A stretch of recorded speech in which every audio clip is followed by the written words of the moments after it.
Sabe, posicionamentos, eles são importantes. E a banda pode fluir junto comigo, vamos junto, vamos. Posicionamentos, eles são importantes. Os posicionamentos definem se os caminhos que você está seguindo são caminhos de vida ou de morte. Os posicionamentos que você tem ao longo da tua jornada, Camila, definem se você vai prosperar ou se você vai sucumbir. Se você vai ter à sua mesa bons conselheiros ou pessoas que vão afundar você ao longo da sua jornada. O seu posicionamento repele pessoas que têm a motivação errada e aproxima pessoas que vêm debaixo de uma motivação pura. O seu posicionamento fala muito a respeito daquilo que você ainda vai viver com Deus. Se você é fraco no seu posicionamento, você vai ser fraco durante os seus desertos, você vai ser fraco durante o seu dia mal. Mas se você for encontrado forte e posicionado no seu dia mal, não há quem possa te parar. A gente olha para a história dos heróis da fé e Hebreus 11 fala sobre homens que, independente do cenário que estavam, independente da geografia que ocupavam, independente daquilo que se levantava, o posicionamento deles não mudava. José era fiel ao Senhor antes de ser vendido como escravo. José era fiel ao Senhor enquanto estava no cativeiro. José foi fiel ao Senhor quando foi levado a um palácio. Davi era zeloso com as coisas do pai, quando aquilo que ele cuidava era do seu pai natural. Ele pastoreava o rebanho do seu pai. Davi continuou zeloso com as coisas do seu pai celestial, quando Deus confiou a ele o reinado sobre Israel, a menina dos seus olhos. Abraão foi ousado para sair do seu lugar de conforto e do meio da sua terra e do meio da sua parentela, mas ele também foi ousado quando precisou recomeçar e dar destino para alguém que ele levou por engano para a sua jornada de fé. Ele precisou ser ousado para permanecer, ele precisou ser ousado para confiar, ele precisou ser ousado para entregar o seu único filho quando Deus o pediu. Irmão, você percebe uma característica comum em todos os heróis da fé: o posicionamento que eles tiveram no início é o mesmo posicionamento que eles tiveram durante a sua jornada, e é o mesmo posicionamento que eles tiveram no final dela. A Bíblia diz que melhor é o final das coisas do que o início delas. Então o que eu quero falar nessa noite é que a história que os seus filhos vão contar a teu respeito não fala a respeito dos desejos que você tem, não fala a respeito das vontades que você tem, não fala a respeito dos planos que você tem, nem das intenções que você tem, porque tudo isso é secundário. A história que os seus filhos vão contar a teu respeito fala a respeito do posicionamento que você tem. Porque não adianta eu querer mudar o mundo se eu não consigo mudar a minha casa. Não adianta eu querer afetar uma nação se eu não consigo afetar a cidade onde eu estou plantado. Irmão, não é sobre o quanto eu quero alguma coisa, é sobre que tipo de posicionamento eu tenho para que aquilo que eu desejo aconteça. Alguém está comigo aqui? Diga amém. Não é sobre posição também. Durante muito tempo, dentro da igreja, homens lutaram por posições. Sou o terceiro tesoureiro assistente da 2ª Secretaria de Missões. Eu sou o 4º carimbador da junta de jovens da regional tal. Tem muita gente que se satisfez mesmo sem frutificar, sem gerar, sem fazer, porque recebeu em algum momento uma posição. Mas a história bíblica nos mostra que posição e posicionamento são coisas completamente diferentes. Judas tinha uma firme posição, ele era o tesoureiro do ministério de Jesus. Satanás tinha uma posição ímpar, ele era querubim ungido, classe única. Sansão tinha uma posição, nazireu desde o ventre, nunca bebeu bebida alcoólica, gerado por Deus como resposta e de oração de um povo, libertador de uma nação. Todos esses homens ocupavam posições extraordinárias, mas o posicionamento deles mudou o final da sua história. Irmão, não é sobre o que você carrega ou sobre a quantidade de promessas que Deus te fez, não é sobre o potencial que você tem ou o quanto de recursos você tem, não é sobre o lugar que você foi gerado ou o sobrenome que você carrega, não é sobre essas coisas, é sobre o que você faz com aquilo que você recebeu. Tem pessoas mais apaixonadas do que a gente, que tem menos estrutura do que a gente, que conhecem o evangelho há menos tempo do que a gente, estão queimando mais do que nós. Tem pessoas que estão se doando pelo evangelho, pela causa, estão literalmente enfrentando a morte todos os dias para que Jesus seja conhecido, e eles têm menos estrutura do que a gente, estão fazendo infinitamente mais, assim como também tem igrejas extraordinárias, com estruturas extraordinárias, com patrimônios extraordinários, mas eles não têm nada além de patrimônio e estruturas, porque não há mais vida fluindo fluindo dentro dos seus prédios vazios. Irmão, não é sobre posição, não é sobre patrimônio, não é sobre status, não é sobre nomes, não é sobre acessos, não é sobre networking, é sobre como você está posicionado em Deus, e é sobre que tipo de posição você quer ocupar no reino de Deus. Alguém comigo aqui, diga amém. Uma mensagem como essa, num lugar como esse, ela não é só importante, ela é cirúrgica. Alphaville por muitos e por muito tempo foi conhecido como a terra do networking, a terra da oportunidade. E todo lugar que tem muita oportunidade, você sabe, atrai muitos oportunistas. Todo lugar que tem muitas pessoas de acesso, atrai pessoas que só querem acessos. E eu creio que é por isso que Deus está fazendo no coração de um lugar tão simbólico algo tão genuíno. Porque quando o reino dele se estabelece, todos os outros altares precisam ser quebrados. Então o que a gente está declarando? Jesus, Alphaville, no que depender de nós, não vai ser conhecido como a terra do network, vai ser conhecido como o lugar onde o reino de Deus está se expandindo com velocidade e com autoridade. E há uma nova canção sendo cantada nas ruas da cidade, e há um novo tema sendo conversado nas mesas dos cafés da cidade. As pessoas não falarão tanto sobre que oportunidade agora nós temos para investir, não, isso vai acontecer, mas é secundário. O que vai tomar a pauta da cidade é: você viu o que Deus está fazendo nesse lugar? Deus está fazendo uma coisa nova. Alguém crê nisso aqui em nome de Jesus? Diga: eu creio. Vamos, diga que Deus está fazendo uma coisa nova. Sabe, a nossa posição em Deus está acima de todo poder ou autoridade, principado ou potestade. Foi outorgado a você, foi dado a você, foi confiado a você a autoridade para ligar e desligar. Você não é uma pessoa qualquer, a vida de Deus habita em você. Você não tem um destino qualquer, foi o próprio Deus que desenhou a sua história. Você não tem uma proteção qualquer, é o Senhor dos exércitos que vai à tua frente. Você não tem um provedor qualquer, é o Deus da provisão que usou o ouro para pavimentar ruas, que garante o teu sustento. Você não tem um conselheiro qualquer, é um maravilhoso conselheiro que gera impressões no teu interior e te fala a respeito de coisas que você sozinho não saberia. Você não tem qualquer pessoa para manter a tua casa em paz, é o príncipe da paz que guarda a tua mente, o teu coração, os teus passos, os teus filhos. Você não faz parte de um reino qualquer, você faz parte do reino de Deus. Sabe, a palavra de Deus fala sobre algo que eu amo. A Bíblia diz assim: fomos transportados do império das trevas para o reino do seu Filho amado. E é interessante porque a Bíblia não faz um contraponto só entre trevas e luz, mas faz um contraponto entre uma estrutura que é diferente. O império das trevas versus o reino de Deus. Qual a diferença entre o império e o reino? A diferença é que o império, ele pode ser feito por um homem, self-made, homens que começaram impérios do nada. O império, ele pode ser construído a partir de boas estratégias, a partir de bons negócios, a partir de bons investimentos. O império fala a respeito de algo que pode ter começado do nada, e assim como impérios começam do nada, alguns deles, eles cessam do nada também. Mas reino não, reino é hereditário. Ninguém passa a reinar porque quis reinar. Você só pode reinar se um rei te confia algo através de filiação. Um reino não tem votação, não tem democracia. No reino, ninguém vota para tomar uma decisão. Existe um rei que decide, e existe um reino que se submete àquilo que ele decidiu. Existe um rei que dá uma palavra, e existe um reino que caminha debaixo da palavra que o rei liberou. O império não, o império você pode ter conselhos. Você pode ter um conselho fiscal, você pode ter um conselho executivo, você pode ter um conselho patrimonial, você pode ter pessoas que têm acesso e que te dão opiniões. Do reino não, o reino você tem um rei que não divide espaço com ninguém. Sabe, a Bíblia fala que nós fomos transportados de um império de trevas para o reino do seu Filho amado.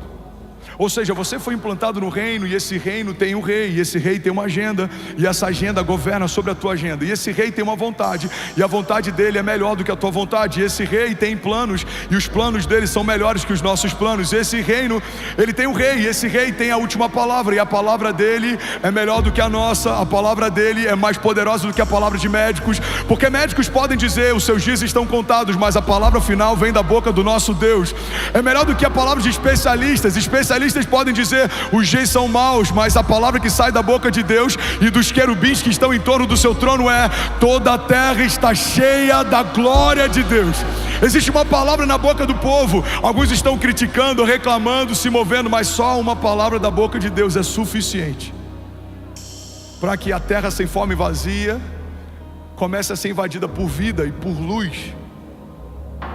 Irmão, olha para mim em nome de Jesus. Você faz parte de um reino em que uma palavra é suficiente para liberar o seu destino.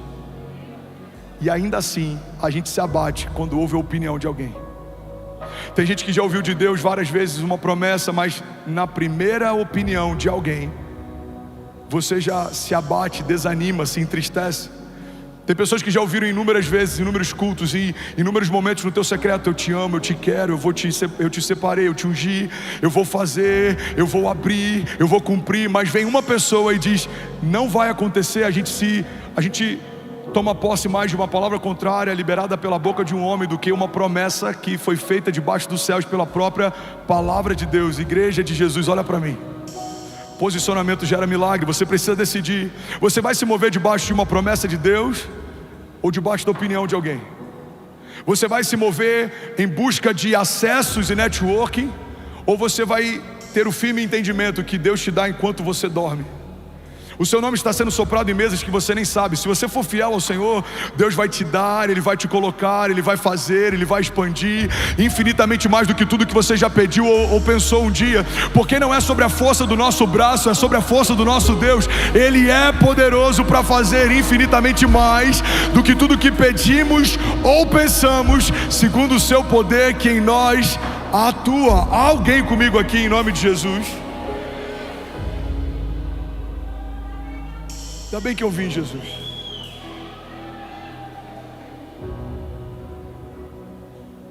Você precisa ter uma dinâmica de fé que provoca milagres. Igreja, olha para mim. Uma fé ativa libera milagres reativos, mas uma fé passiva não muda nada. Tem gente que acredita que o fato de estar exposto por 40 minutos a uma pregação num domingo é suficiente para mudar o seu destino profético. Não é. Assim como ouvir um empreendedor de palco por 40 minutos falando em algum summit ou alguma palestra não vai te tornar um empreendedor extraordinário. Assim como ouvir uma sequência de reels sobre um pai falando sobre criação de filhos não vai te tornar pai. Em que momento a gente acreditou que sentar numa igreja e ouvir uma mensagem é suficiente, quando aquilo que Deus tem para nós, olhos não viram, ouvidos não ouviram e não penetrou no coração do homem? Irmão, você precisa se posicionar, porque a vida passa rápido demais. Um piscar de olhos e 10 anos se passaram. Deus te chamou para fazer história com Ele, e a história que Ele quer fazer com você dura para sempre. Eu estava esses dias numa reunião de homens de negócios que eu discipulo, e eu falei com eles: quantas formações vocês têm? Alguns médicos tinham 3 especializações, 2 especializações. Falei: quantos livros da Bíblia você já leu? Porque a gente não vai ter desculpa de chegar naquele grande dia e dizer que a gente não teve tempo, quando a gente concluiu 3 faculdades, mas não concluiu 4 evangelhos. Eu perguntei para um deles: quantos aqui trabalham com o mercado financeiro? 4 deles trabalhavam. Falei: você não vai ter a desculpa de falar que não estudou sobre a eternidade. Você estudou sobre investimentos de longo prazo, mas o longo prazo para o mercado são 50 anos. O longo prazo para o evangelho é a respeito de vida eterna. Não gasta toda a sua vida aprendendo sobre algo que dura 50 anos, quando a palavra de Deus quer te ensinar num caminho que vai te levar para um lugar que dura para sempre. Alguém está comigo aqui? Em nome de Jesus, receba isso com muito amor. Jesus não morreu para você se tornar evangélico, irmão. Jesus não morreu para você se tornar crente. Jesus morreu e ao terceiro dia ressuscitou, voltou dos mortos, está sentado à direita do Pai, e Ele intercede por nós para você se tornar filho. E o Filho também é herdeiro, somos herdeiros de Deus e co-herdeiros em Cristo Jesus. E o Filho também é embaixador, somos embaixadores de Cristo e carregamos e expressamos as realidades do reino em que fomos firmados. E você também faz parte desse reino. E as posições que você ocupa e o posicionamento que você tem vão definir que tipo de história você vai construir com Deus. Alguém está comigo aqui? Diga amém. 2 Crônicas 7,14 diz assim: se o meu povo, que se chama pelo meu nome, se humilhar e orar e buscar a minha face e se afastar dos seus maus caminhos, dos céus eu ouvirei, perdoarei o seu pecado e curarei a sua terra. Sabe, 2 Crônicas fala a respeito de uma resposta dos céus a um posicionamento da terra. A Bíblia diz: se o meu povo se humilhar e buscar e clamar e se arrepender. Aí vem a segunda parte, que é a resposta dos céus para a terra: eu ouvirei dos céus, perdoarei os seus pecados e sararei a sua terra. Malaquias fala: eu abrirei as comportas dos céus e derramarei sobre o meu povo bênçãos sem medida, de tal maneira que os seus celeiros não comportarão. Mas é uma resposta a um versículo anterior: trazei a casa do tesouro dízimos e fazei prova de mim. Filipenses 4,19, Deus diz: o meu Deus, Paulo está dizendo para a igreja de Filipenses: o meu Deus suprirá todas as necessidades de vocês segundo as suas riquezas em glória. Mas Filipenses 4,19 é uma resposta a Filipenses 4,18 e 17. Paulo está dizendo: porque vocês financiaram a expansão do reino de Deus no momento mais difícil, eu quero profetizar algo sobre vocês: o meu Deus suprirá todas as necessidades de vocês segundo as suas riquezas em glória. Irmão, toda resposta dos céus é uma resposta a um posicionamento da terra. A oração do Pai Nosso, ela fala a respeito dessa dinâmica: Pai nosso que está nos céus, santificado seja o teu nome, venha a nós o teu reino e seja feita a tua vontade, assim na terra como é feita nos céus. Pastor, qual é o posicionamento que eu preciso ter? Você precisa conhecer as realidades dos céus, você precisa trazer isso para a terra. Bill Johnson diz que a fé significa nos apossarmos das realidades dos céus e colidirmos violentamente com as realidades ao nosso redor, porque um reino inferior não subsiste. Mas como eu posso viver as realidades dos céus se eu nem sei quais são as realidades que existem lá? Como eu posso trazer dos céus para a terra milagres, promessas, se eu nem sei as promessas que eu carrego? A Bíblia diz: o meu povo perece por falta de conhecimento. Uma das perguntas que eu mais recebo quando eu vou pregar em outros lugares é: pastor, qual é o meu chamado? Eu falo: irmão, se você que foi chamado não sabe, como é que eu vou saber? Mas o Deus que te chamou sabe, e Ele está pronto para te responder essa pergunta. O dono do teu futuro, o dono da tua história, quem te fez, Ele te aguarda para revelar para você as suas perguntas e dúvidas. A Bíblia diz: clama a mim e responder-te-ei, e anunciar-te-ei coisas grandes e insondáveis que não sabes. Sabe, no início do ano Deus me deu uma palavra: acessamos um ano em que cresceremos para dentro. E Deus me deu alguns balizadores para esse ano: profundidade e santidade.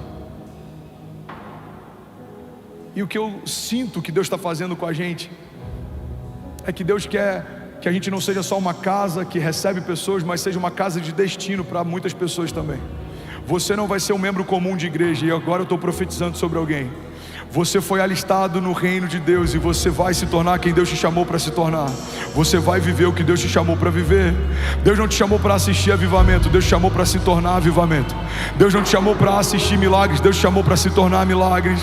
Deus não te chamou para assistir movimentos, não, Deus te chamou para participar do movimento dele na terra. Você não vai ser alguém que assiste de forma passiva, não, você é um agente de Deus. Você foi curado para curar, você foi liberto para libertar, você foi salvo para salvar, você foi encontrado para encontrar. No teu dia mal, o bom samaritano te encontrou morto, ferido, mas ele te colocou nos braços e te levou até uma hospedaria, e ele pagou a dívida, e ele derramou azeite sobre as suas feridas, e ele colocou vinho sobre elas, e ele agora está te chamando para fazer isso com pessoas feridas também. Você não vai ser um crente comum, você não vai se tornar um evangélico de banco, você não vai ser alguém que é servido mas não serve, recebe mas não derrama. Não, você vai ser alguém alguém que é resposta de uma geração, porque antes de nós, uma geração clamava: Senhor, levanta na terra, uma geração apaixonada, intensa. Pai, nós declaramos: nós somos essa geração que não negocia, que não se dobra, que não desanima, que não retroage. Nós colocamos a mão no arado e nós não voltaremos atrás. Pai, nós declaramos em nome de Jesus: os nossos filhos contarão histórias a respeito desses dias. Nós não somos uma casa de evento, nós não somos um clube social, nós não somos um lugar onde milagres acontecem esporadicamente, não. Muito prazer, nós somos a igreja de Jesus e nós governamos em glória, em retidão e em justiça. Nós andamos sobre as águas com Ele, nós caminhamos debaixo da nuvem dEle e as portas do inferno não prevalecerão contra nós. Alguém aqui em nome de Jesus? Aleluia! Aleluia! Jesus! Alguém feliz com Jesus ainda? Sabe, Deus não me chamou para construir muros. Deus não me chamou para alienar pessoas. Deus não me chamou para entreter famílias. Deus me chamou para liderar um povo. E a gente vai viver algo que a gente nem sabia que existia.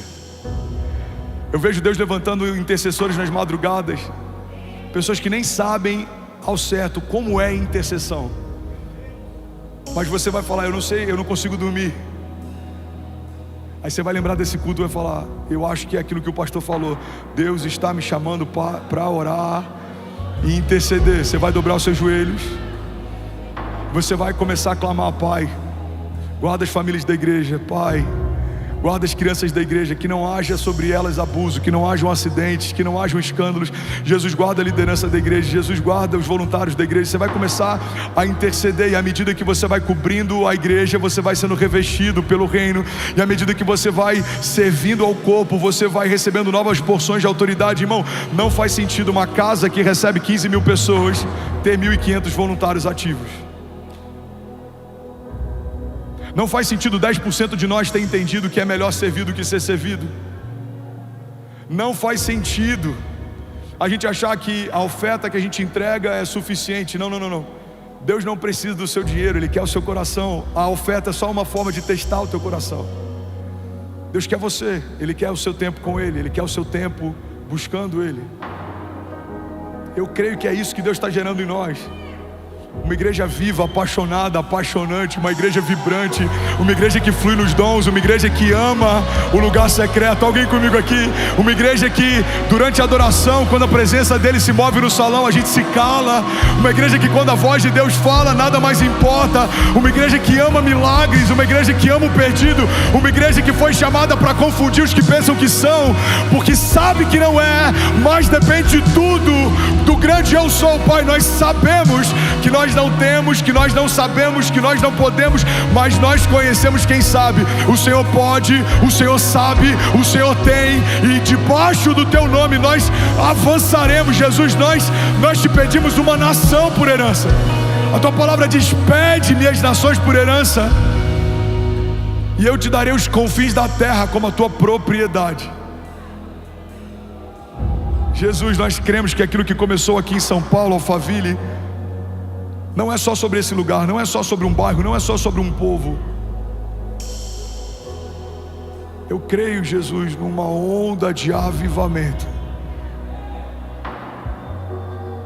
Eu creio, Jesus, numa onda de santidade, de pureza. Eu creio, Jesus, que teremos milhares e milhares e milhares e milhares e milhares de intercessores. Eu creio que a gente vai chegar no momento em que a gente vai ter mais pessoas visitando a nossa casa de oração do que a bookstore. Eu creio que vai chegar no momento em que pessoas vão vir de madrugada, não por conta do pregador do dia, mas vão vir porque na torre de oração existe unção de Deus e vida de Deus, e há um fluir sobrenatural. Jesus, eu creio que haverá um tempo em que prefeituras investirão em frotas para trazer doentes dos hospitais, e eles serão mais curados dentro da igreja do que em centros cirúrgicos. Jesus, eu creio que nós nós veremos o cumprimento das tuas promessas para esses dias. Jesus, eu creio que não haverá espaço auditório suficiente para comportar aquilo que o Senhor irá fazer. Pai, eu creio que o óleo que é derramado dos céus, ele não vai parar, ele não vai parar. Alguém crê nisso aqui em nome de Jesus? Diga amém. Aleluia. Glória a Deus. Você que é médico, se posicione. Pega um dia da tua semana e sirva pessoas sem custo. Você que é empresário, sirva. Você é servido em tudo.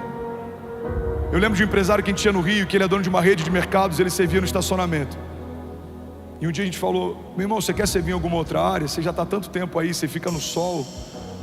Ele falou: não me tira a única oportunidade que eu tenho de servir alguém, porque eu sou servido em tudo a minha semana inteira.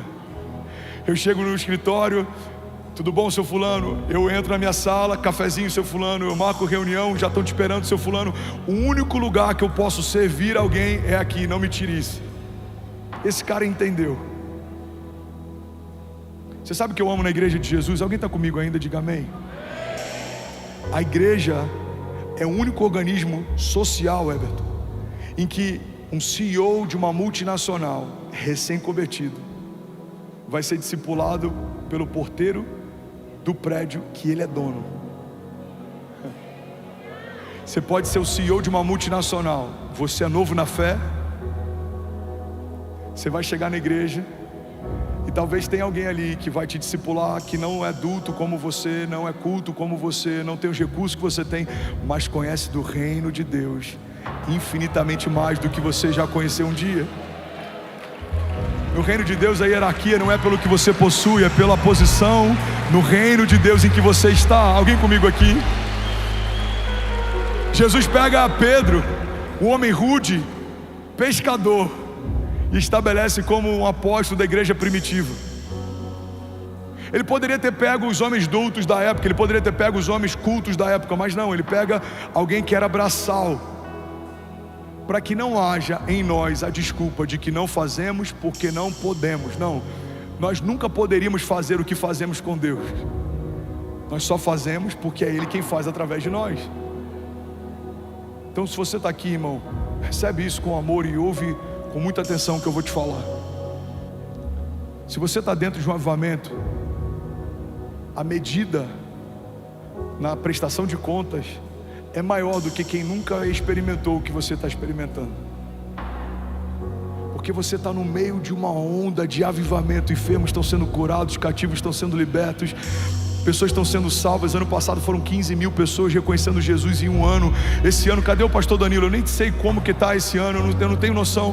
Se puder ver quantas pessoas já aceitaram Jesus até agora. A gente está entrando em maio, já são milhares de pessoas reconhecendo Jesus. Irmão, ano passado, 1/4 de todas as vidas que foram mergulhadas nas águas em toda a Lagoinha Global, em 30 países, 700 campos, 1/4 foi só na Lagoinha Alphaville. Você tem noção do que Jesus está fazendo aqui? Agora a pergunta é: onde estão os discipuladores? Onde estão os mestres, os apóstolos, os pastores? Deus está chamando você. Existe um povo. Existe um povo. E eu vejo pelos olhos da fé caravanas se movendo de outros estados. Eu vejo pessoas vindo de outras nações. Eu vejo pessoas vindo aqui em busca de respostas, outros em busca de cura, outros em busca de um milagre. E quem vai recebê-los? Levante sua mão, declare comigo, diga: eu e a minha casa. Quem vai tocá-los, eles serão curados. Vamos, levante suas mãos, diga: eu e a minha casa. É o seu toque que vai curar o enfermo, é a tua palavra que vai libertar o cativo, é o teu sermão que vai trazer vida àqueles que estavam abatidos. Irmão, é você, Deus quer usar você. Deus vai usar tudo que Ele derramou em você, todo dom, todo talento, toda unção. O que Deus te confiou, não te confiou à toa. Você tem comunicação, Deus não te deu comunicação só para falar no teu Instagram, não. Deus te deu comunicação para você comunicar as boas novas. Você sabe gerar recursos, Deus não te deu gestão de recursos só para você, não. Deus quer que os recursos que você multiplique sejam para pessoas como a vida do Miguel, orfanatos que a gente ainda não construiu, nações que a gente ainda não acessou, lugares que ainda não tem a Bíblia traduzida. Alguém comigo aqui em nome de Jesus? Só na China, irmão, ano passado, A nossa igreja enviou 700 mil Bíblias em chinês foram produzidas na China. Alguém pode dizer glória a Deus por isso? Agora, imagina quando todos nós estivermos posicionados. Esses dias eu postei um stories de alguém na China assistindo um culto da Lagoinha Alphaville com uma Bíblia em mandarim aberta. E aquilo me tocou, irmão. Eu não sei se o pastor André falou sobre isso aqui no Experience, mas a gente está abraçando um ministério que são mais de 30 igrejas underground na China, igrejas subterrâneas na China, que o evangelho está sendo pregado. Por quê? Porque pessoas entenderam o chamado e foram quando Deus chamou para ir. Deus tem um chamado para você. Olha para mim em nome de Jesus. Você que é classe média, Deus não te chamou para ser alguém da classe média que tem contas pagas em dia, um bom carro e que vai ter filhos e morrer. Não. Você que é multimilionário, Deus não te chamou só para ser um multimilionário. Porque não é sobre o que você tem passa, é sobre quem você está se tornando. Você que está passando um momento de crise financeira, talvez está no seu pior momento. Você não é o seu momento, você não é a sua crise. Você é quem Deus diz que você é. Você pode o que Deus diz que você pode. Quando a gente entende que excede posses, status, acessos, aí a gente pode perceber que talvez a gente tenha se tornado multimilionário para fora, mas a gente ainda é pobre por dentro. A gente pode perceber que talvez a gente seja muito bem quisto do lado de fora, mas a gente está seco do lado de dentro. Agora imagine que extraordinário você ser alguém que está construindo algo fora do comum do lado de fora e é alguém sobrenatural do lado de dentro. Irmão, eu creio que Deus quer levantar pessoas assim nesses dias. Alguém comigo? Eu creio que Deus quer levantar pessoas assim nesses dias. Pessoas que são resposta de oração para uma geração. Pessoas que são resposta de oração para uma universidade. Pessoas que são resposta de oração para um hospital inteiro. Pessoas que são resposta de oração para um ciclo social. Pessoas que são resposta de oração para um governo ou para um ministério. Pessoas que são resposta de oração para uma cidade ou para um bairro. Alguém comigo aqui? Levante suas mãos, eu quero profetizar sobre você. Conseguiu os números? Quantas pessoas? Mais de 5 mil pessoas aceitaram Jesus até o mês 4 desse ano. Uau, você pode celebrar Jesus no seu lugar.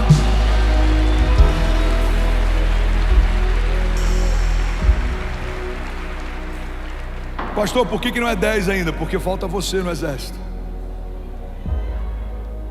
Que 10 pastores não vão conseguir fazer aquilo que 60 pastores farão.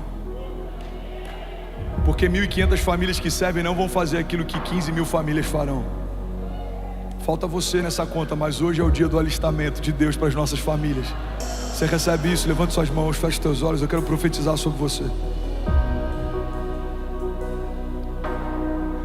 Pai, um dia eu ouvi que o lugar mais rico da terra é o cemitério. Porque lá existem milhares de livros que não foram escritos. Lá existem milhares de projetos que não foram tirados do papel. Lá existem milhares de músicas que não foram gravadas.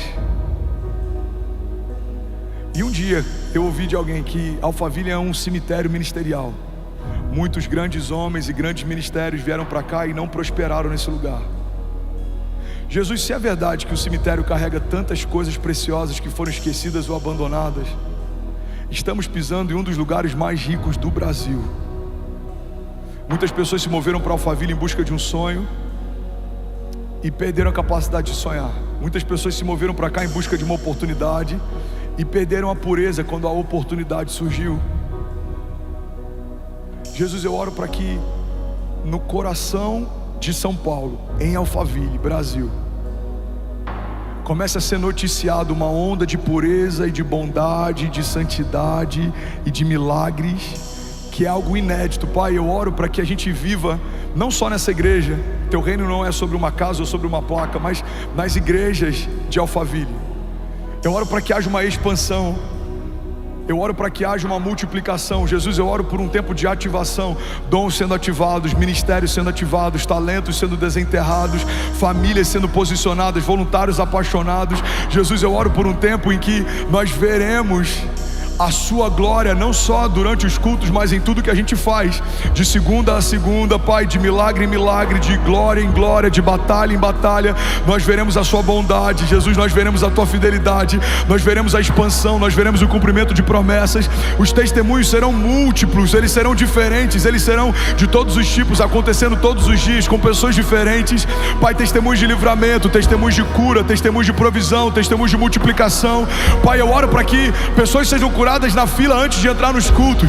Não vai depender só de um momento de oração por cura dentro de um culto, não. Pessoas serão curadas só em acessar a tua presença. Pai, eu oro por um mover, eu oro por uma onda de avivamento que vai despertar empresários, influenciadores, atletas, pessoas que trabalham em todos os tipos, operários, Pai, mães solteiras, mulheres que sustentam suas casas, homens que são homens de governo, filhos, aqueles que também não têm pais, órfãos. Jesus, eu oro por uma onda de avivamento que vai tocar gerações diferentes, faixas etárias diferentes, classes sociais diferentes, e a gente vai estar de mãos dadas. Vão ter pessoas simples de mãos dadas com pessoas ricas, mas a gente é um só, porque somos parte de um corpo, e nós entendemos, e nós nos posicionamos, e nós cremos que onde há unidade na igreja, há derramar de unção, e mais autoridade, e mais glória, e mais unção, e mais milagres, e mais romper.